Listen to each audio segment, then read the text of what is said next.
Olá, tudo bem? Sou o professor Igor de Geografia. Hoje vamos trabalhar aí com conteúdo de nono ano, Europa e os aspectos físicos da Europa, ok? Então vamos lá. Continente europeu. Observem esta imagem.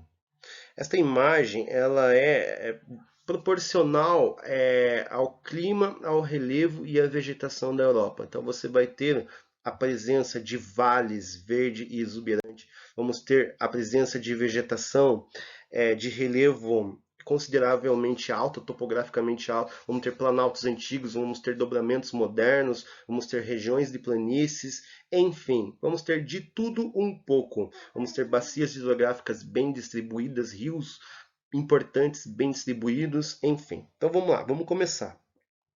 O relevo, né, da Europa é muito simples. Então a gente vai ter, é muito simples de compreender. Então ao norte, na região mais setentrional, né, aqui a gente vai ter os montes escandinavos. Então são planaltos, são maciços antigos. É um tipo de rocha, escudos cristalinos que já sofrem processos erosivos há muitos anos, há muitos séculos, muitas eras. Portanto, são montes, né, topograficamente não são tão altos comparado às grandes montanhas, os dobramentos modernos, né, mas tem bastante influência nesta região. Tá? Na região mais central da Europa, a gente vai ter aí a presença das planícies. Observem que está em verde aqui, ó. Essa área, essa região aqui, toda essa região aqui, você vai ter a presença de planícies. 75% da Europa é constituída por planícies. Então, portanto, a presença de planícies, né, ela é bastante considerável na Europa. O que são planícies? São áreas de deposição de sedimentos, são áreas mais baixas, né, comparadas aos planaltos, às depressões, enfim. São áreas que os processos de sedimentação e compactação do relevo do solo ele supera os processos erosivos. Tá? Na porção mais meridional, na porção mais ao sul ali da Europa, a gente vai encontrar ali as montanhas, né? As formações rochosas das montanhas. Então a gente vai ter os Apeninos, a gente vai ter ali os Alpes suíços, Pirineus, enfim. Então são formações, são dobramentos modernos provenientes do choque entre placas tectônicas. Placas tectônicas esta, por sua vez, que acabam ali enrugando este relevo, e esse relevo ali acaba ganhando volume e, por sua vez, né, acaba se tornando topograficamente áreas bem altas, né? São regiões bem altas, né, de descontinuidades ali bastante substancial ali na parte topográfica. Vamos ter aqui então, observe, né, como já foi dito no último slide, observe aqui no vermelho, esses pontos vermelhos são áreas de montanhas, formação rochosa de montanhas, né, dobramentos modernos. E mais ao norte aqui vamos ter os planaltos escandinavos, né? Então aqui, ó, vamos ter área de planaltos ao norte, áreas de montanhas ao sul e planícies no meio, na porção central. Então, temos uma enorme planície, tá? Que começa lá desde os Montes Urais. Os Montes Urais, pessoal, é o divisor, né? O que divide a Europa, o que divide a Europa da Ásia, tá? O professor colocou aqui hipoteticamente a posição, não é exatamente aqui, tá? É mais a leste, mas é só para mostrar para vocês que o que divide, né? A divisão natural o fator territorial que divide ali um território, ali, o continente europeu do continente asiático, são os Montes Urais. Sua delimitação, então, é Eurásia, né? Aqui já está falando já do supercontinente, porque na verdade a Europa seria uma península do continente asiático, que é península. Então é um continente, não, uma formação uma grande porção de terra circundado por águas, águas oceânicas, por mares, tá? Então, a Europa e a Ásia estão separadas por um limite natural, os montes Urais. No sentido estritamente geológico e geográfico, a Europa é uma grande península na parte ocidental da Eurásia. Ok? Então, por motivos culturais, eles acabam considerando a Europa aí como um continente distinto. Tá? Penínsulas. Então, penínsulas, como já foi dito, são áreas circundadas por mares e oceanos. A gente vai ter penínsulas bem interessantes aí, importantes. A Península Escandinava, a Península Ibérica e a Península Itálica. São as três mais importantes, são as três mais citadas, né? Nos livros aí de geografia, nos concursos públicos, enfim, provas do Enem e tal. Observe aí a Península Ibérica, como ela é linda vista aí da atmosfera aí, tá? Como ela é linda. Então, aqui, ó, né, temos a divisão de dois países. Então, vamos ter aqui Portugal e, né, Portugal aqui, e vamos ter a Espanha aqui, ok? Muito bem. Continuando. Península Escandinava aí, que compreende três países importantes, né, da Europa. Finlândia, Suécia, Dinamarca, né, são países importantes que compreendem aí essa porção de terras. É a maior península da Europa. Tá? E a Península Itálica, como o próprio nome diz aí, pertence, né, propriamente à Itália, né? Então você vai ter aqui a Itália, né? Ok. A Itália é um pezinho ali com chuteira chutando a Sicília. Sicília aqui, ó, mais ao sul, extremo sul, ok?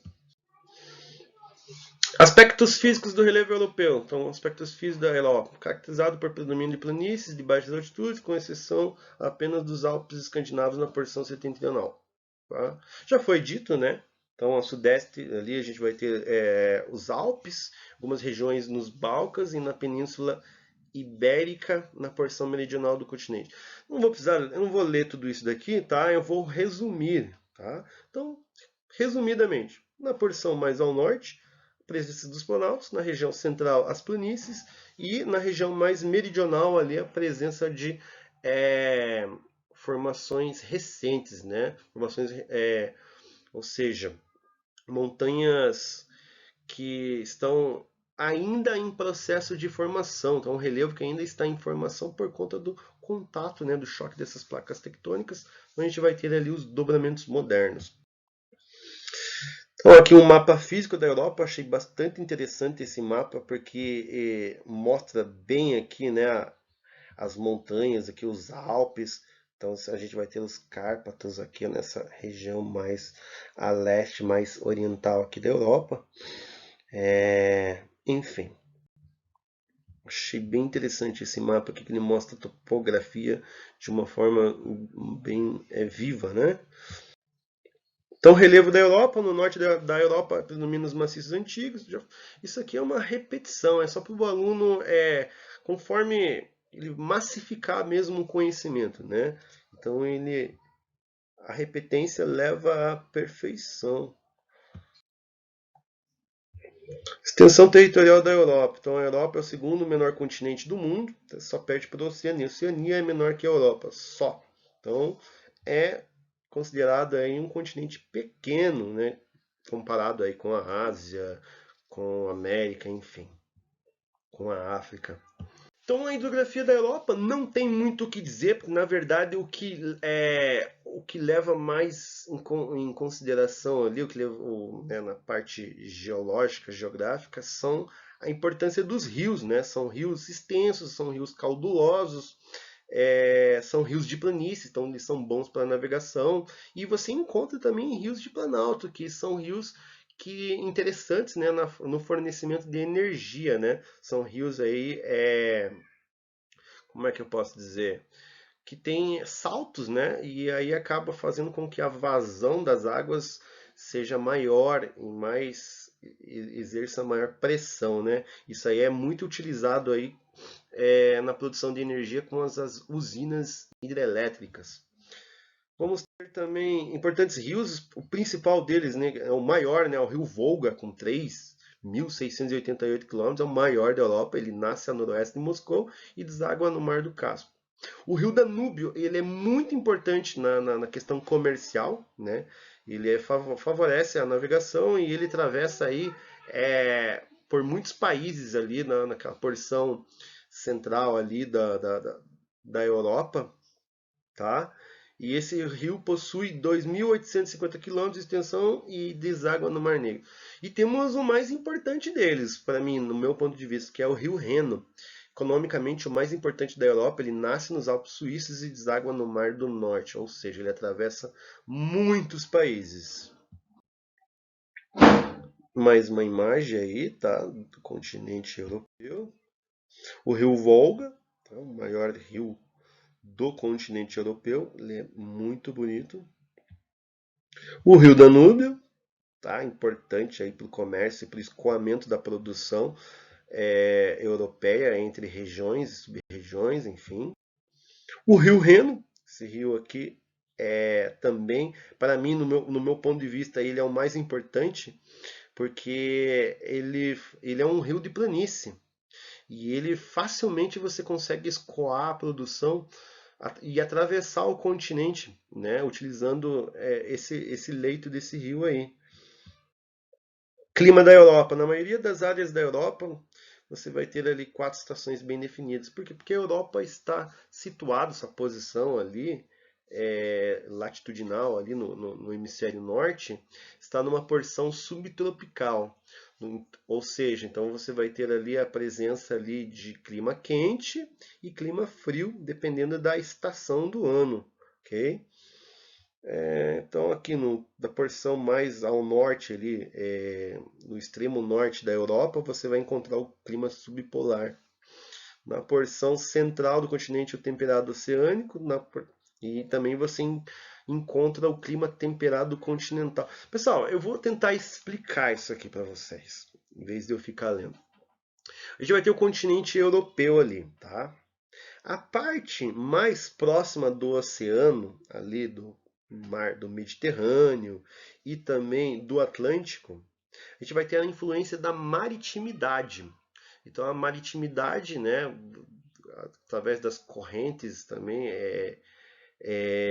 marítimas, vai fornecer um clima quente, né, parcial em algumas épocas do ano ali, clima quente e úmido, mas bastante controlada por conta do fenômeno da maritimidade. Então, portanto, a amplitude térmica não é tão grande nessa porção, né, do ocidente europeu, né? A parte mais ocidental do continente europeu recebe influência então do clima.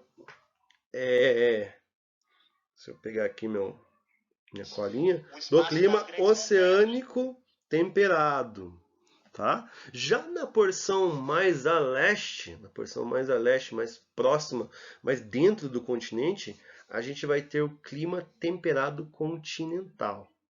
Por quê? Porque aí você vai ter a influência da continentalidade, uma vez que essas massas de ar nascem, são originadas na porção no interior do continente, então você vai ter ali vai prevalecer, né, nessa região um clima mais quente e seco por conta do fenômeno da continentalidade. Então, você vai ter uma amplitude térmica bem maior entre a máxima e a mínima. Então, você vai ter aí uma grande disparidade aí, né, entre a máxima e a mínima. Muito bem. Vegetação da Europa, então você vai ter ali cobertura vegetal bastante diversificada, que também, assim como o clima, né, da Europa, ela é inversamente proporcional à latitude. Então, quanto maior a latitude, você vai ter um clima mais frio, né? Um clima, como é que eu posso dizer para vocês? Mais próximo dos polos, então você vai ter uma diversidade menor de vegetação. Por quê? Porque num clima frio e seco, você vai ter a presença aí de gramíneas, campos, enfim, estepes, mas o que mais você vai encontrar mesmo na região mais setentrional ali da Europa é a tundra, que é um tipo de vegetação permafrost, ou seja, onde você encontra ali o solo congelado durante boa parte do ano.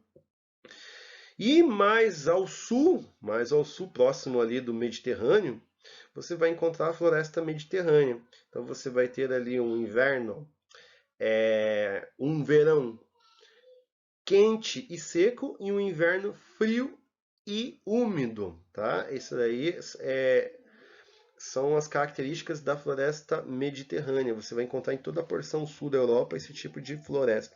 No sudeste europeu encontramos daí as savanas e as estepes e o clima semiárido. Muito obrigado, essa foi mais uma videoaula aí. Eu vou estar aplicando para vocês aí as atividades com relação a este vídeo, tá? Tio Igor está com saudade de vocês, mas logo logo aí nós vamos vencer aí essa batalha aí contra o coronavírus e estaremos aí juntos aí para continuar aí para galgar essa empreitada aí, ok? Muito obrigado, é isso aí, tchau, tchau, até mais, um abraço.